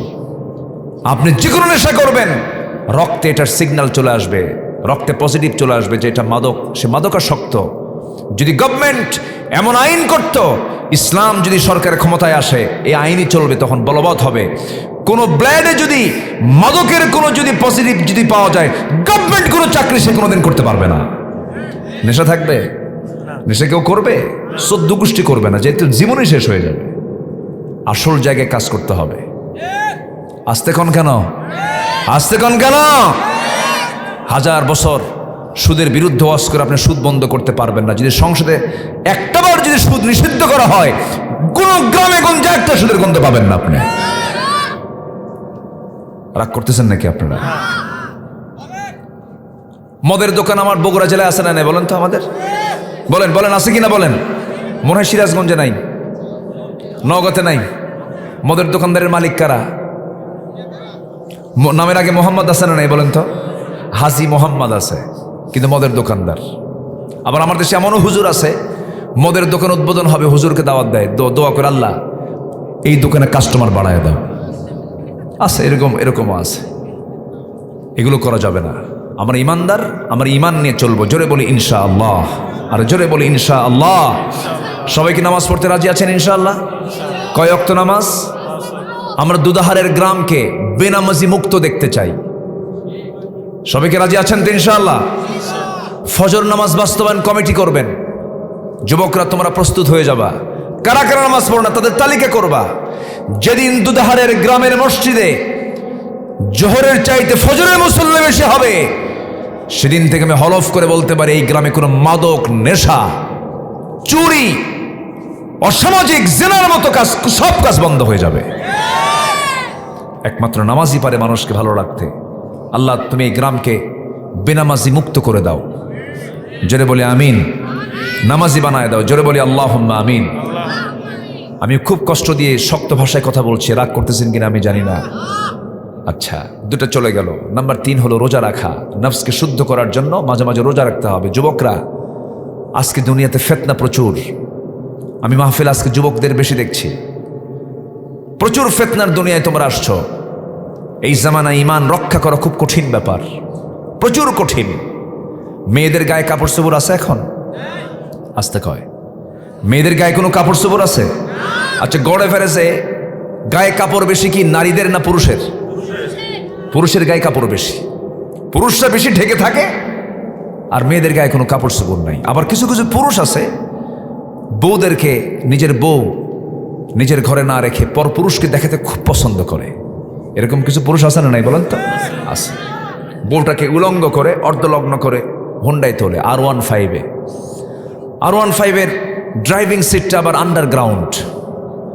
ড্রাইভিং সিটটা এত নিচে ও দেখাই যায় না। আর প্যাসেঞ্জার সিটটা হলো 3 তলায়।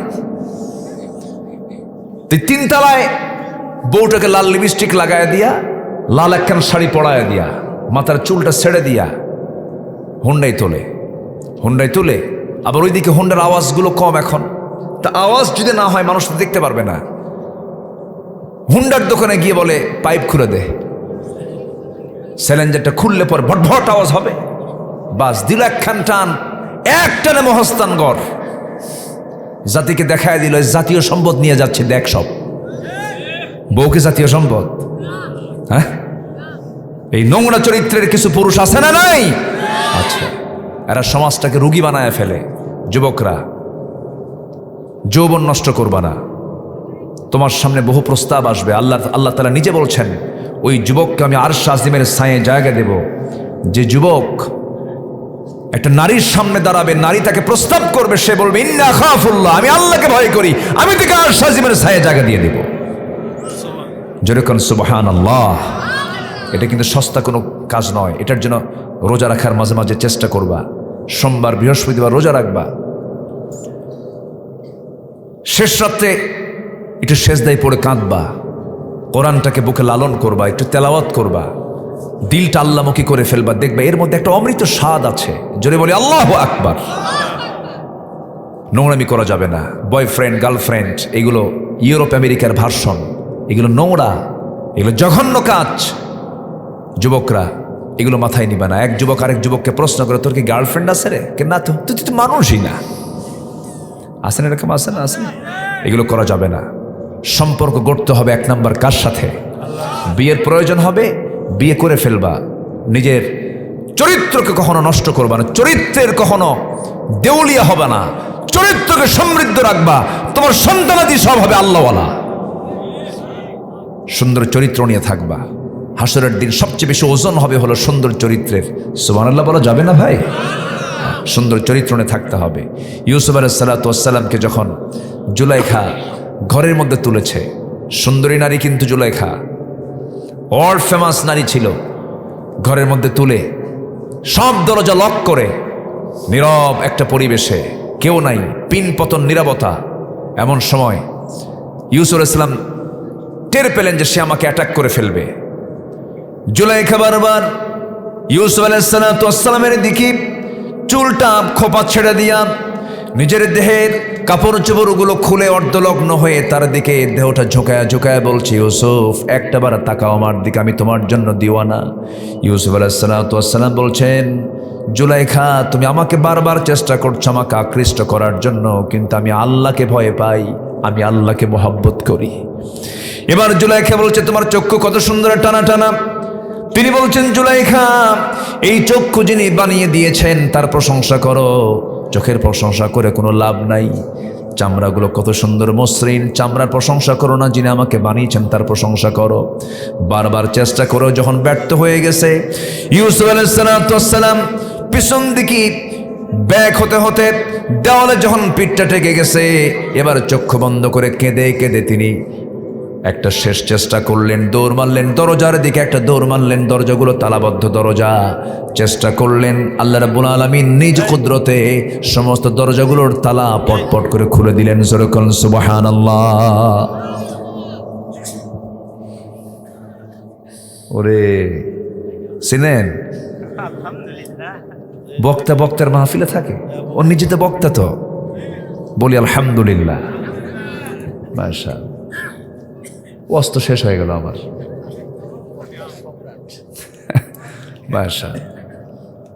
তাহলে যুবকরা মাঝে মাঝে রোজা রাখবা না ইনশাআল্লাহ? হ্যাঁ, বিয়ের প্রয়োজন হলে বলে ফেলবা, বাড়িতে একদম ফ্র্যাঙ্কলি বলে ফেলবা যে বিয়ে করাও। কে কিচ্ছু কয় না এখানে। কি মানুষ, কি বুড়া মানুষ না যুবক মানুষ আছে নাকি? কিছু তো কয় না। বিয়ের কথা বলি, কিছুই তো কও না তোমরা, ঠিক কিনা? বুড়া চাচাও কয় ঠিক। জি, বিয়ে একটা নিয়ামত, বলি আলহামদুলিল্লাহ। বলেন জোরে, বলি আলহামদুলিল্লাহ। বৈধ সম্পর্কের মজা আছে না নাই বলেন তো? বৈধ সম্পর্কের একটা আনন্দ আছে না নাই? আচ্ছা, পিছনের দরজা দিয়ে যাবা না, সামনের দরজা দিয়ে যাবা। নোংরামি করবা না। Imo, Line, Viber, Messenger, WhatsApp, Instagram, Kurigram দরকার নাই যাওয়ার। এগুলো বাদ দাও। এগুলো বাদ দিয়ে সুন্দর করে জীবনটা গড়ো। এবং স্মার্টফোনের মুরিদ হবা না। স্মার্টফোনের মুরিদ যদি হও তাহলে শেষ। তুমি যদি স্মার্টফোনকে তুমি যদি চালাও এটা ঠিক আছে, তোমাকে যদি সে চালায় তোমার ধ্বংস। পর্নোগ্রাফিতে আসক্ত হবা না, এগুলো ফ্র্যাঙ্কলি বলা উচিত। তোমার ফ্রন্টাল সেলগুলো সব ধ্বংস হয়ে যাবে। তোমার জীবন, যৌবন, চরিত্র ধ্বংস করার শুধু ক্লিক করবা, শেষ। পা দিবা না। গেমস, আসক্তি মাদকের চাইতে ভয়ঙ্কর। অসংখ্য পরিবার ফকির হয়ে গেছে এই গেমসের আসক্তির কারণে। এগুলোর দিকে যাবা না। ফ্রি ফায়ার, পাবজি, আর কি আছে, ক্যাসিনো, এগুলোর দিকে যাবা না। আল্লাহ তুমি যুব সমাজকে এই অপসংস্কৃতির আগ্রাসন থেকে যুব সমাজকে তুমি আল্লাহ হেফাজত করো। জোরে বলি আল্লাহুম্মা আমিন। তো আত্মশুদ্ধিতার জন্য 10টা পন্থা। নাম্বার 1 কি বলেছি বলেন? তওবা। নাম্বার 2 কি বলেছে বলেন?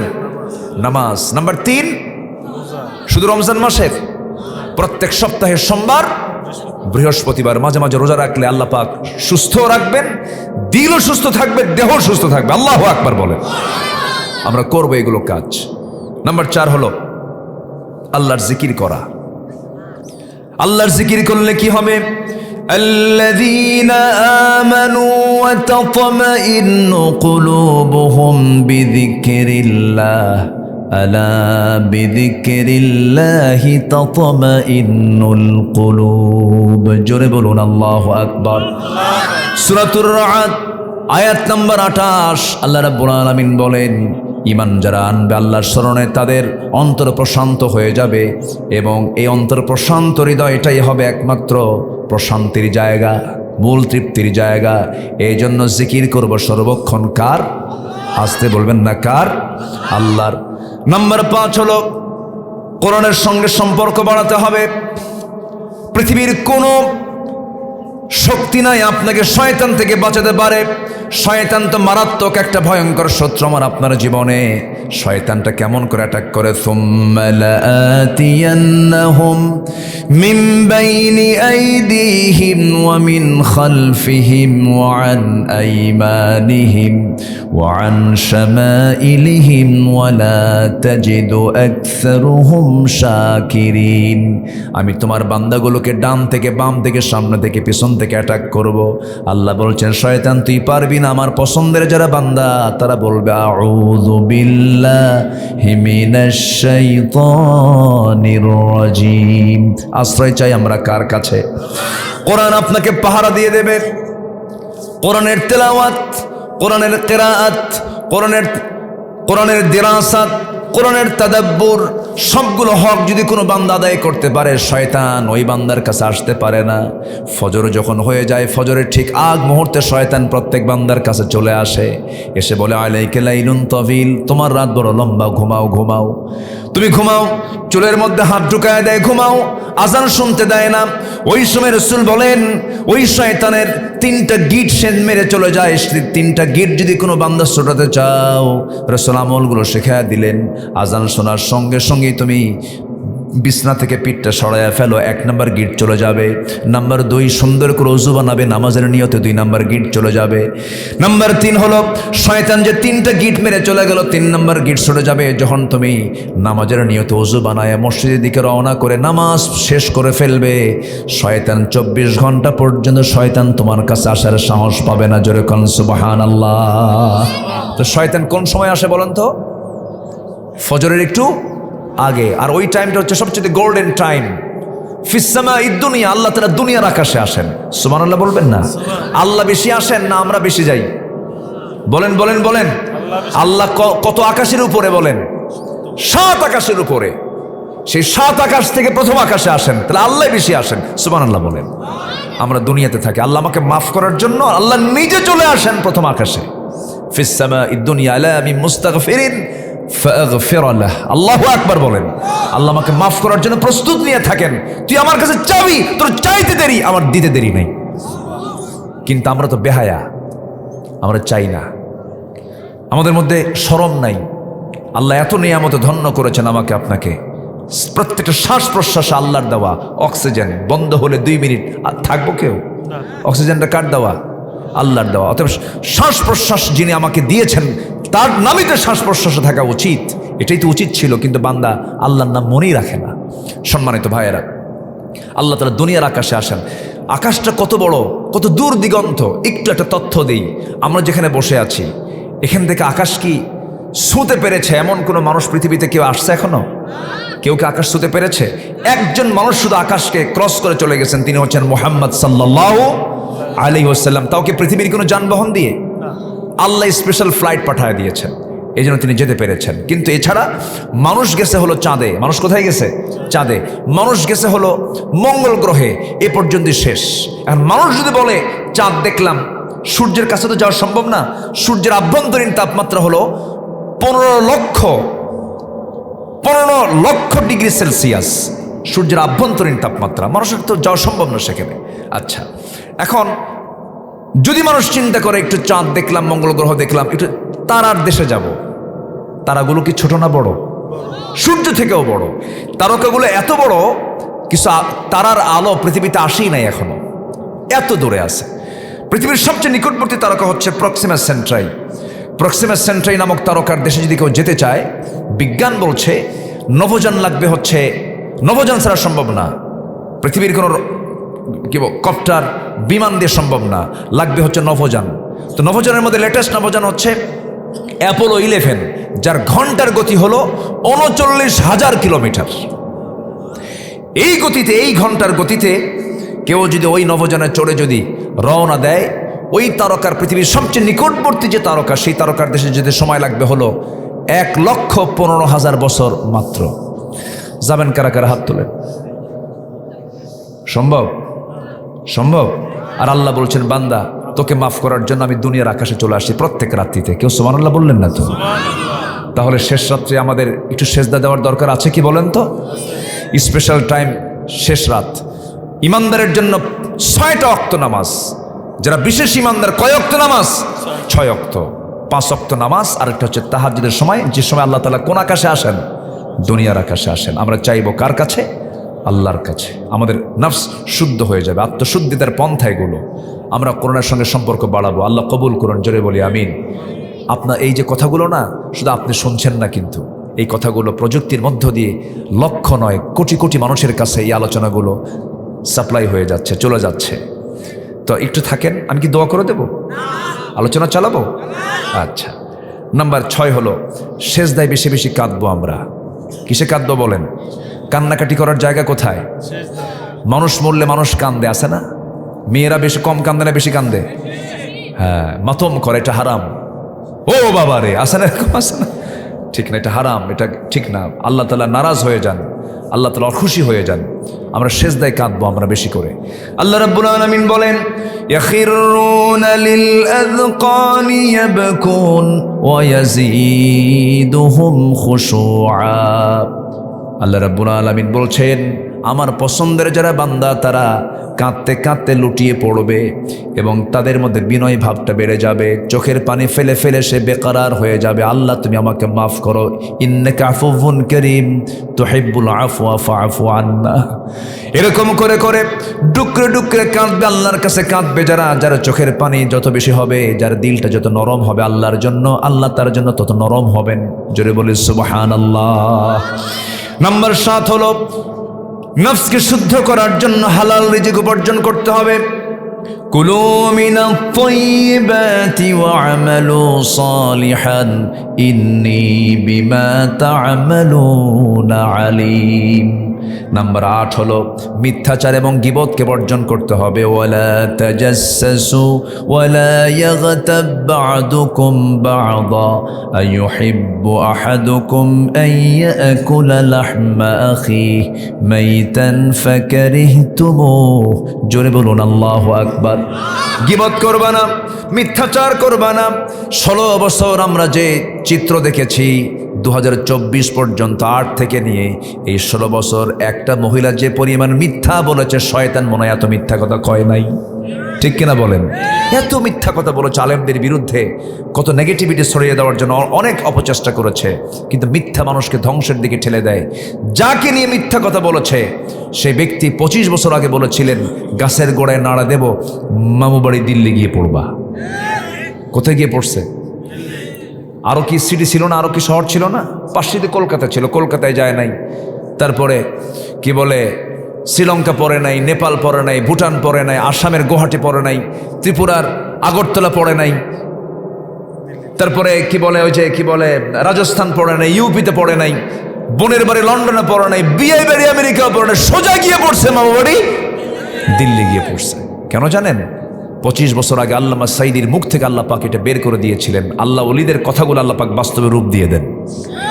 যেরকম আলহামদুলিল্লাহ চলে গেছে, আলহামদুলিল্লাহ তো কব আমরা। কম জ্বালান তো জ্বালায় নাই। অত্যাচার কি কম করছে আমাদের উপরে? সবচেয়ে বেশি জুলুমের শিকার হয়েছে আলেম ওলামারা। ঠিক কিনা বলেন? সবচেয়ে বেশি জুলুমের শিকার হয়েছে আলেম ওলামারা। বিশেষ করে আল্লামা সাঈদীর উপরে যে অত্যাচারটা করা হয়েছে, শতাব্দীর সবচেয়ে শ্রেষ্ঠ মিথ্যাচার এবং সবচাইতে বড় অত্যাচার। কি করা হলো না? একটি সুস্থ মানুষকে ধরে এনে ক্লিনিক্যালি কিলিং করা হলো, দিল্লির প্রেসক্রিপশনে তাকে বিষ প্রয়োগ করে হত্যা করা হয়েছে। বাংলার জমিনে প্রত্যেকটা হত্যার বিচার হতে হবে। হত্যার বিচার চান না আপনারা? আল্লাহ যেন এই দেশে আদালত যেন সুন্দর হয়, আদালত যেন ন্যায় এবং ইনসাফের ভিত্তিতে কায়েম হয়, এমন একটি সুন্দর কল্যাণ রাষ্ট্র আমরা সামনে দেখতে চাই। আমরা অসৎ নেতৃত্ব আর দেখতে চাই না, কোনো চোরদের দেখতে চাই না। যারা দেশের টাকা বাইরে লোপাট করেছেন তারা দেশে ফিরতে হলে টাকা ফেরত দিয়ে এরপরে রাজনীতি করতে হবে। সোজা সাপটা কথা, মিথ্যার সাথে আমাদের কোনো সম্পর্ক রাখা যাবে না। আল্লাহ সত্যের সঙ্গে চলার তৌফিক দান করুন, জোরে বলি আমিন। সত্য জান্নাতে নিয়ে যাবে, মিথ্যা কোথায় নিয়ে যাবে? জাহান্নামে নিয়ে যাবে। অহংকার করব না আমরা। নাম্বার 9, নফসের রোগ হচ্ছে অহংকার। নফসের রোগ কি বলেন? অহংকার। অহংকার যখন আপনার ভিতরে আসবে ভাবতে হবে আপনি নাই, আপনি শেষ হয়ে যাচ্ছেন। অহংকার এবং আত্মগরিমা এগুলোকে এড়িয়ে চলতে হবে। আল্লাহ রাব্বুল আলামিন বলেন, ওয়ালা তুসাইর খাদ্দাকা লিন-নাসি ওয়ালা তামশি ফিল আরদি মারহান ইন্নাল্লাহা লা ইউহিব্বু কুল্লা মুখতালিন ফখুর। জোরে বলুন আল্লাহু আকবার। জমিন অহংকার করে চলো না, মানুষকে এড়িয়ে যেও না, গরিব মানুষ হেয় করো না। তোমার প্রতিবেশী একটু গরিব, তোমার বাড়ি রাস্তার ধারে, তোমার বাড়ির পিছনে হচ্ছে একটা গরিবের ঘর, তোমার প্রতিবেশী, কিন্তু একটু গন্ডগোল লাগলেই তুমি তার রাস্তায় হাঁটার জায়গা নাই, তোমার জায়গায় তুমি খোঁটা মেরেছ, ওকে হাঁটতে দিবা না। এই যে তুমি আন্ডারএস্টিমেট করলা, আল্লাহ বলছেন এই সমস্ত আচরণ করবে যারা, তাদের জন্য জাহান্নাম। এইরকম খোঁটা মারার ইতিহাস তো মনে হয় শিবগঞ্জে নাই, আছে? খোঁটা মারে? হ্যাঁ, হাজী সাহেব খোঁটা মারলেন, আপনার সম্পত্তি বেশি, হাঁটতে দিলেন না। কিন্তু প্রশ্ন করব, বলুন তো, যে খোঁটা মারলেন জমিনটা কার? মাহফিল আল্লাহর, বাড়িতে গিয়ে ওর নিজের। কি ঠিক আছে না? খোঁটা মারলেন, হাঁটতে দিলেন না, ওই বান্দাটা কার? কার বান্দা বলেন? আল্লাহর। এগুলো করা যাবে না। আল্লাহ তুমি বোঝার তৌফিক দিয়ে দাও। হক নষ্ট করা যাবে না, যার যা হক তা বুঝিয়ে দিতে হবে। বোনের সম্পত্তি মেরে খাওয়া ভাই মনে হয় শিবগঞ্জে নাই? আসতে বলে আছে, আছে। বোনের জমির অংশের ধান বিক্রি করে হজে যায়। কোথায় যায় বলেন? হজে যায়, দেয় না। 12 বছর 15 বছর বাপ মরে গেছে, জমি ভাগ করার কোনো হিসাবই নাই। এমন ভাবে টেকনিকে চলে, বোন কেমন চাপে ফেলে, বোন বলার সাহসই পায় না। আছে না এরকম? আছে না? বাপ নাই, মা নাই, একটু বোনের মায়ের বাড়ি যাব, বাপের বাড়ি যাব, ভাইটা আছে, কি ভাষায় কথা বলবো, আবার যাওয়াই বন্ধ হবে, কয়ও না। আবার এমন টেকনিক করে, 2-3 ভরি সোনার একটা চেন নিয়ে আসে, 1 কোটি টাকার সম্পদ, 2-3 লাখ টাকা একটু খরচ করে চেনটা নিয়ে আসে মক্কা মদিনা থেকে, বলে যে সোনার মদিনা থেকে তোমার জন্য সোনা আনছে আপু, বসো। গলায় লুকায়, গলায় ঢুলা দিয়ে বলে, বোন একটা কথা বলি কি, অংশ নিলে কিন্তু ধ্বংস হয়। দেখছেন কত বড় বাটপার? আছে কিনা বলেন? আছে কিনা? এগুলো করা যাবে না। এগুলো করলে নফস মরে যাবে, নফস ধ্বংস হয়ে যাবে। আল্লাহ তুমি বান্দার হক নষ্ট থেকে আমাদেরকে হেফাজত করো, জোরে বলি আল্লাহুম্মা আমিন। নাম্বার 10, আমরা তাকওয়া অর্জন করব। কি অর্জন করব বলেন তো? তাকওয়া। আমার বেঁচে থাকবো সকল হারাম থেকে। তাকওয়া মানে হলো বেঁচে থাকা, সকল হারামকে মাইনাস করে ফেলবো। ওয়াহলালতুল হালাল ওয়া হারামতুল হারাম ওয়া লাম আযিদ আলা যালিকা শাইআন। জান্নাতে যাওয়ার সূত্র হচ্ছে হারামকে বর্জন করব, হালালকে ধরবো, জান্নাত পেয়ে যাব। আল্লাহ বোঝার তৌফিক দান করুন, জোরে বলি আমিন। তাকওয়া মানে কি দেখেন, আমি বলি একটু, জাস্ট একটা উদাহরণ দিচ্ছি। সাইয়েদনা ওমর ফারুকের নাম শুনছেন তো? ওমর ফারুকের জন্য কয় নাম্বার খলিফা? ভালো করে কন না ভাই, কয় নাম্বার? আচ্ছা, এই লোকগুলো যাচ্ছে কেন, যে 2-1 জন করে চলে যাচ্ছে? দোয়া করে দেই, দোয়া করে দেই। যাচ্ছেন কেন? একটু বসেন না, বলে চলে যাচ্ছেন কেন? একটু বসেন। আলুর সময় আর ধান কাটার সময় না, এটার একটা ইফেক্ট মাহফিলে পড়েছে। যারা আসছেন অনেক কষ্ট করে বসে আছেন, গ্রামের মানুষ, পরিশ্রমী মানুষ, ক্লান্ত দেহ। আমি খুব বেশি সময় নেব না, আমি আস্তে আস্তে শেষের দিকে আস্তে আস্তে যাচ্ছি। তো ওমর ফারুকের নাম সবাই শুনছেন না? কয় নম্বর খলিফা বলেন তো? আচ্ছা, 4টা খলিফা। আমাদের কয়টা খলিফা বলেন? 4 জন খলিফা। তারা কি দেশ চালান নাই? আজ থেকে তারা কি দেশ চালান নাই? আচ্ছা, সুলাইমান নবীর নাম শুনছেন কিনা? তিনি কি শুধু অঞ্চলের রাষ্ট্রপতি ছিলেন, না গোটা দুনিয়া শাসন করেছেন? নবীরা দুনিয়া শাসন করেছেন। আমার নবীজি 12 লক্ষ বর্গমাইলের রাষ্ট্রপ্রধান ছিলেন, 4 খলিফা অর্ধ দুনিয়া শাসন করেছেন, ইউসুফ আলাইহিস সালাম খাদ্যমন্ত্রীর দায়িত্ব পালন করেছেন। কিন্তু আজকে ইসলাম রাষ্ট্রীয় পর্যায়ে পৌঁছুক, যেটা যারা চান না, এটা হচ্ছে মুনাফিকের চিন্তা ছাড়া এমন চিন্তা কেউ লালন করতে পারে না। ওমর ফারুক রাদিয়াল্লাহু তাআলা ছিলেন 2 নম্বর খলিফা। তাকওয়া কাকে বলে দেখেন, উনি রাষ্ট্রের পক্ষ থেকে এক বোতল মধু পেয়েছেন। এক বোতল কি পাইছেন? মধু। তো বোতল বাড়িতে এনে বললেন, গিন্নিকে ডাক দিয়ে বলছেন, বউ আমার, বোতলটা তোমাকে দিলাম, 5টা ভাগ করো, প্রতিবেশী 4 জন, আমরা 1 জন, এই 4টা 5টা ভাগ করে সবাইকে সমান সমান করে দিয়ে দিতে হবে। আচ্ছা দেন। হাতে নিয়েছেন স্ত্রী, হ্যান্ড ওভার করেছেন, পরক্ষণই বলছেন, সরি, আমাকে মধুর বোতলটা আমার হাতে তুলে দাও, আমি তোমাকে ভাগ করতে দেব না। আচ্ছা বলেন তো, এই আচরণ যদি আমার আপনার বউয়ের সঙ্গে আমরা কেউ করি, কি হতে পারে? হ্যাঁ বলেন, একটু বলেন। আপনাদের ভাবসাব দেখে মনে হচ্ছে সবার বাড়িতে রাবেয়া বসে বসে থাকে মনে হয়। লাগবে কিনা বলেন, লাগবে কিনা? লাগবে। কিন্তু ওমর ফারুক কি করলেন? নিয়ে নিলেন। স্ত্রীর মুখে কোনো আওয়াজ নেই। ভদ্রতা, শিষ্টতা, এটা একটা বড় যোগ্যতা। যে কোনো মুহূর্তে আমরা ভদ্রতা নিয়ে চলবো। জোরে বলি ইনশাআল্লাহ। আল্লাহ তুমি এলাকার মাদেরকে শালীন হওয়ার তৌফিক দাও, পর্দায় থাকার তৌফিক দাও, ইসলাম বুঝে মেনে চলার তৌফিক দাও। জোরে বলি আল্লাহুম্মা আমিন। সম্মানিত ভাইয়েরা, আমি তাকওয়াকে বোঝানোর জন্য একটু উদাহরণটা দিতে চাই। ওইদিকে চলে গেছে উনি, এটা নিয়ে প্রতিবেশীর কাছে চলে গেলেন। এক প্রতিবেশীকে ডাক দিয়ে বলেন, প্রতিবেশী দিকে আসো, এই যে মধুর বোতলটা দিলাম, তুমি এটা সমান 5 ভাগে ভাগ করো। 5 ভাগে ভাগ করে 4 ভাগ তোমরা নিয়ে নাও, আর একটা অংশ তুমি আমাকে দাও। তার অংশের মধুগুলো নিয়ে স্ত্রীর সামনে গিয়ে বলছেন, স্ত্রী আমার, আমি তোমাকে দারুণ ট্রাস্ট করে, বিশ্বাস করে, ভালোবাসি।